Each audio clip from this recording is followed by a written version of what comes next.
ஹalleluya good morning.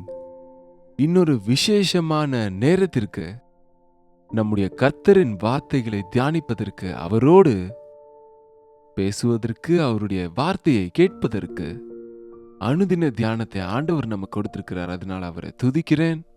நீங்களும் எவ்வளவு ஆசையோடு எழுந்தவுடனே காலையில் ஆண்டவருடைய வசனத்தோடு உங்களுடைய நாளை தொடங்கி ஆசீர்வதிக்கப்படுறீங்கன்னு எங்களுக்கு நீங்க தெரியப்படுத்துறீங்க.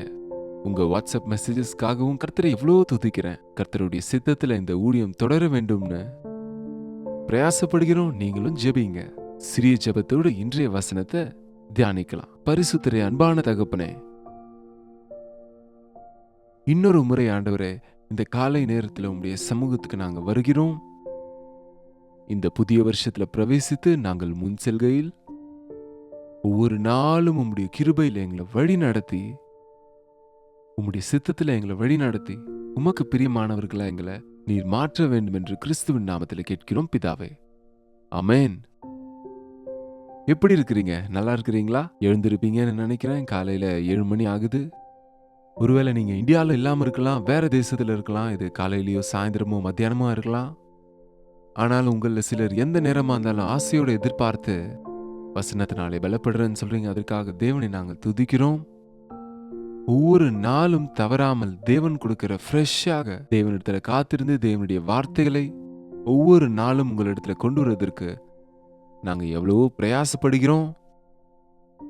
என்ன சொன்னா, இப்படி வார்த்தையை உங்களிடத்துல சோசியல் மீடியாவில் கொண்டு வரணும்னு சொன்னா ஒரு டீமாக நாங்க வேலை செய்ய வேண்டியது இருக்கு. ஸோ தேவனுடைய கிருபையில போய்கொண்டு இருக்கிறோம். எங்களுக்காக நீங்க உங்க ஜெபத்துல ஞாபகப்படுத்திக்கோங்க. ஒரு வார்த்தையை வாசிக்கிறேன், கேளுங்க. ரோமருக்கு எழுதின நிருபம் 8ஆம் அதிகாரம் 28வது வசனம். ஒருவேளை இந்த ரெஃபரன்ஸ் சொல்லும் போதே உங்களுக்கு இந்த வசனம் ஞாபகம் வருதுன்னு சொன்னா, நீங்க தேவனை விசுவாசித்த ஒரு வசனத்தை வாசிக்கிறவங்க, வசனத்துல சந்தோஷப்படுறவங்கன்னு தெரியுதுங்க. புரிஞ்சுதா? ரோமருக்கு எழுதின நிருபம் 8:28.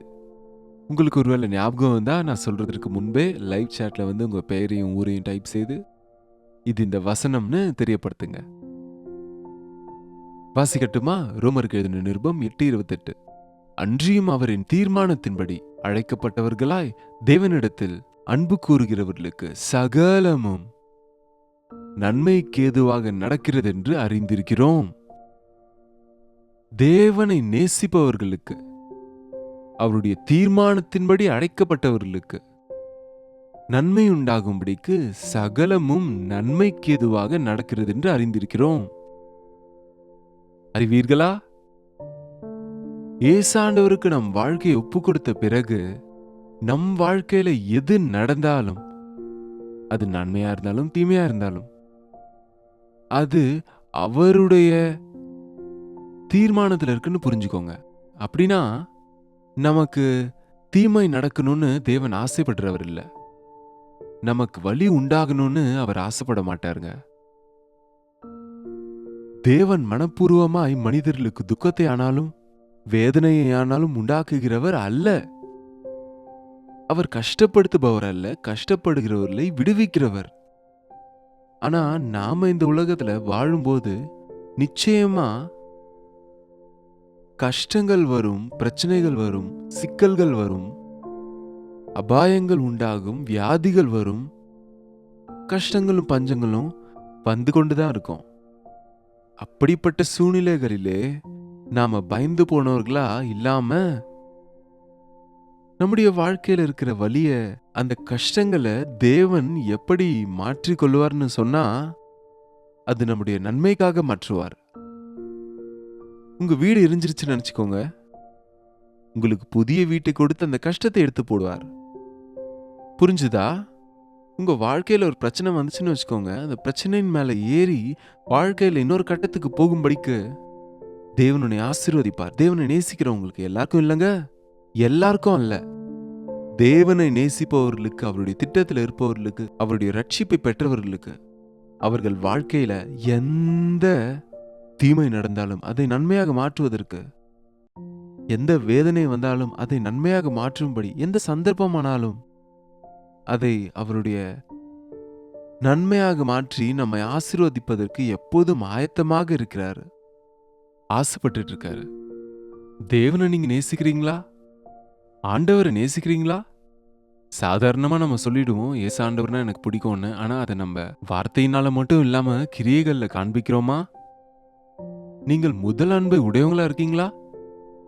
ஆதியில் இருந்த அன்பை விட்டு நீ விலகிவிட்டாய் என்று எபேசு சபைக்கு சொன்னது போல இன்றைக்கு நம்மில் அநேகர் ஆண்டவரை நேசிக்கிறோம்னு சொல்லுகிறோம். ரட்சிக்கப்பட்ட புதுசுல இருந்த அந்த ஆர்வமும் அந்த அன்பும் அந்த துணிவும் அந்த தியாகமும் இன்றைக்கு தெரியறதில்ல. உண்மையாகவே நம்ம ஆண்டவரை நேசிச்சா, அவரை நேசித்தா அவருடைய கற்பனைகளை கைக்கொள்ளுவோம். அவரை நேசித்தால் நம்மை சுற்றி இருக்கிறவர்களை நம்ம நேசிக்க முடியும்.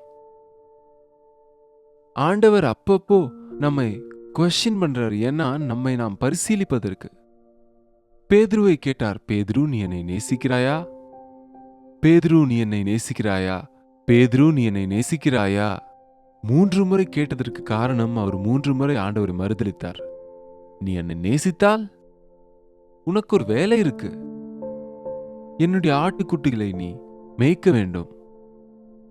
ஆடுகளை மேய். தேவனை நேசிக்கும் போது நாம தேவனுக்காக வாழணும். தேவனை நேசிக்கிறவர்களுக்கு நீங்க நிஜமாலே தேவனை நேசிச்சா எதற்கும் பயப்பட தேவையில்லைங்க. உங்களுக்கு எத்தனை பேர் எத்தனை தீமை செய்தாலும் அதை நன்மையாக மாற்றுவார். உங்களுக்கு எத்தனை தடைகள் வந்தாலும் அதை மேற்கொள்வதற்கு அதை ஸ்டெப்ஸாக மாற்றுவாரு.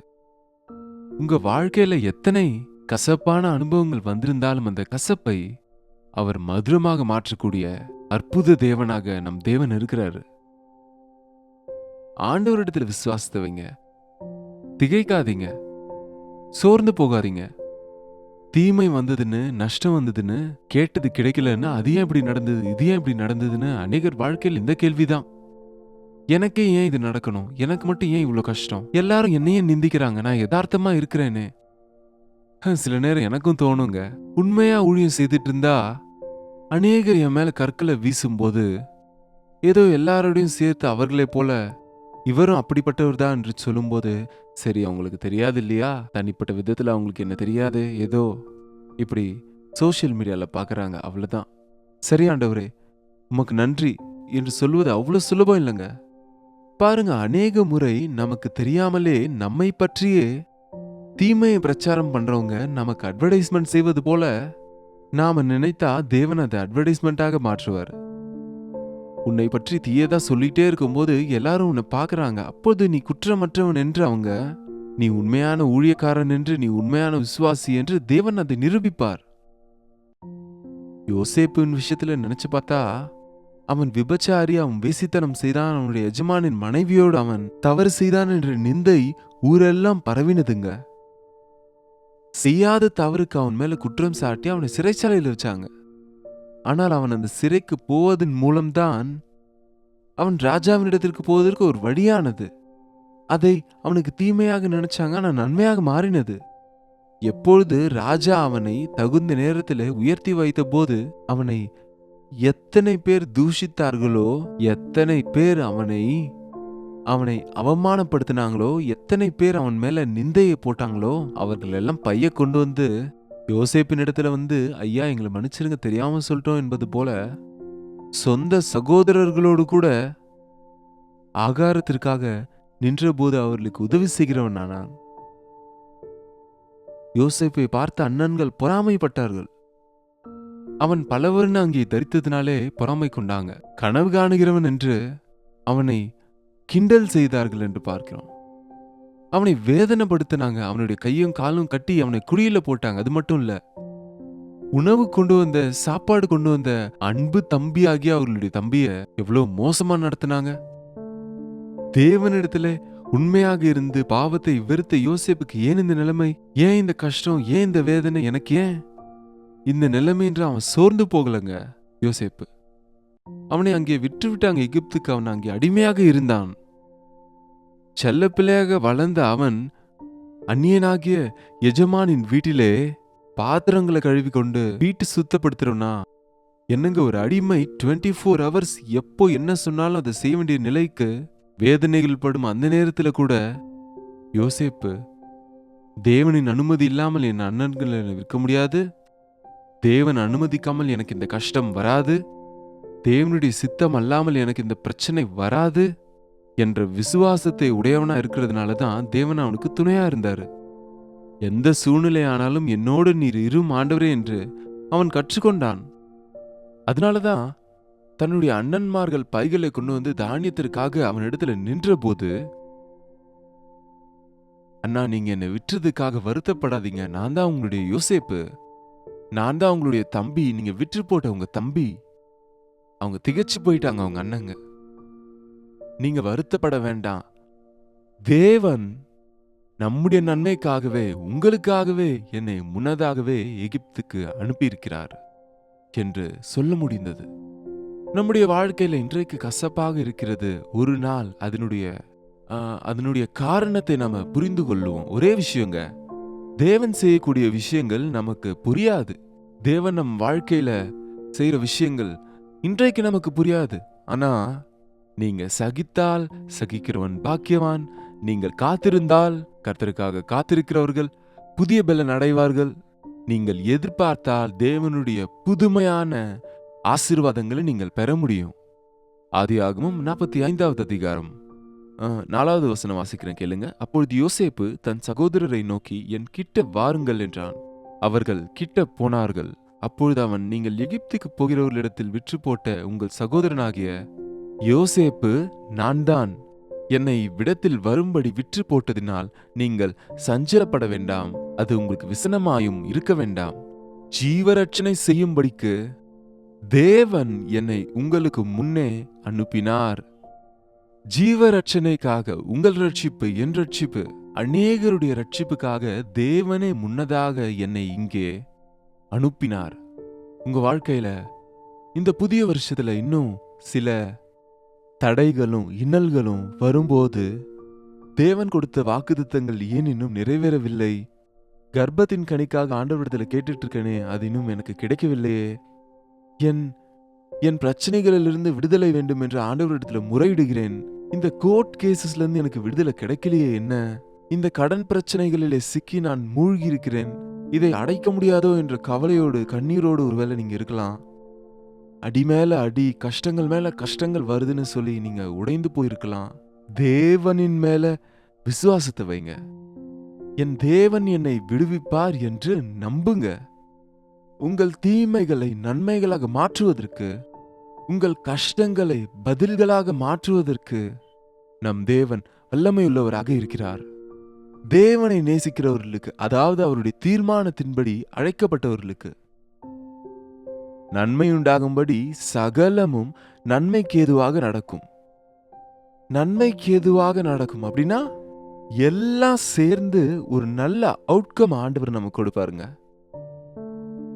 ஒரு ஆர்டிஸ்ட நீங்க பார்த்தா சில டாட்ஸ் வைப்பாரு, இங்க ஒண்ணு அங்க ஒண்ணு, இங்க ஒண்ணு அங்க ஒண்ணு. நமக்கு கிறுக்கினது போல இருக்கும், என்ன செய்கிறாரோ நமக்கு தெரியாது. ஆனா அது எல்லாவற்றையும் சேர்க்கும் போது ஒரு நல்ல வடிவத்தை அந்த ஆர்டிஸ்ட் அங்க அவருடைய இருதயத்துல என்ன நினைத்திருந்தாரோ அதை அந்த வடிவத்தை பார்க்க முடியும்.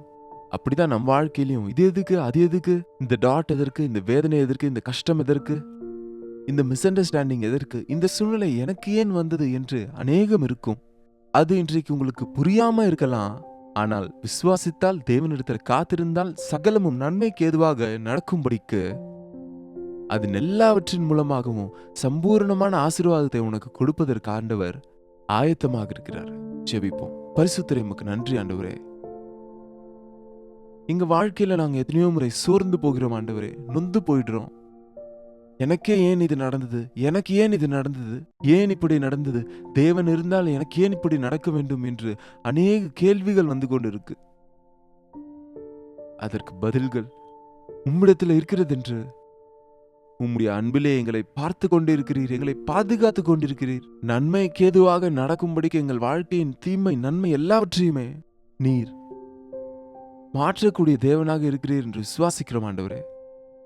தாங்கிக் கொள்ளக்கூடிய சக்தியை, நம்பக்கூடிய விசுவாசத்தையும், காத்திருக்கும்படி வேண்டிய பொறுமையும் எங்களுக்கு தாங்கப்பா. உண்மையே நேசிக்கிறேன் ஆண்டவரே. நீர் என்ன செய்தாலும் என்னுடைய வாழ்க்கை உம்முடையது. உம்முடைய இஷ்டத்தின்படி எங்களை வணையும் என்று எங்களை ஒப்புக் கொடுக்க எங்கள் ஒவ்வொருவருக்கும் உதவி செய்யுங்கப்பா. கிறிஸ்துவின் நாமத்திலே கேட்கிறோம் பிதாவே. பிதாவாகிய தேவனுடைய அன்பும், குமாரனாகிய கிறிஸ்துவனுடைய கிருபையும், பரிசுத்த ஆவியானவரின் அந்யோன்யமும் ஐக்கியமும் கூடி வந்திருக்கிற நம் அனைவருக்கும் இப்பொழுதும் சதா காலமும் துணையாயிருப்பதாக. ஆமென். தேவனுக்கு ஸ்தோத்திரம். உங்களுடைய ஜெப விண்ணப்பங்களுக்கும் பாரங்களுக்கும் நீங்க எங்களுக்கு 8939801234 என்ற நம்பருக்கு ஒரு டெக்ஸ்ட் அல்லது வாய்ஸ் மெசேஜ் மூலம் உங்களுடைய பாரங்களை நீங்க எங்களுக்கு தெரியப்படுத்தலாம். தினமும் சொல்றீங்களே நினைக்கலாம், ஆனா சில புதிய நேயர்களும் இருக்கிறாங்க. எல்லாருக்கும் அனுகூலமா இருக்கும்படிக்கு திரும்ப திரும்ப சொல்றேன், நோட் பண்ணிக்கோங்க. ஒருவேளை நீங்க இன்னும் ஒரு முறை கூட வாட்ஸ்அப் அனுப்பாம இருந்தா தயவுசெய்து இன்றைக்கு நீங்க ப்ரோக்ராம் முடிஞ்ச உடனே ஒரு வாட்ஸ்அப்பை எங்களுக்கு நீங்க மெசேஜ் அனுப்புங்க. நீங்க முதல் முறை அனுப்புறீங்கன்னு சொன்னா உங்க பிக்சர் கூட ஆட் பண்ணுங்க. ஒரே பெயரோட நிறைய பேர் இருப்பாங்க, ஆனா ஒரே முகத்தோட நிறைய பேர் இருக்க மாட்டாங்க இல்லையா? உங்களை பார்ப்பதற்கும் உங்களுக்காக ஜெபிப்பதற்கும் எங்களுக்கு ஒரு வாய்ப்பாக இருக்கும். அது ஒவ்வொரு நாளும் எங்களுக்கு வருகிற ஆயிரக்கணக்கான வாட்ஸ்அப் மெசேஜஸை நாங்க பார்த்தாலொழிய தூங்க போக மாட்டோம். நாங்க ஜெபித்து கொண்டு இருக்கிறோம் முக்கியமான பாரங்களுக்காகவும் அதற்காகவும் முக்கியமா நாங்க தேவனிடத்தில் ஜெபிக்கிறோம். கர்த்தருக்கு சித்தமானால் நாளைக்கு இதே அனுதின தியான நிகழ்ச்சியில என்னோட நீங்க கலந்து கொள்ள மறந்துடாதீங்க. அதுவரை கர்த்தருடைய கிருபை உங்களுக்கு துணையாயிருப்பதாக.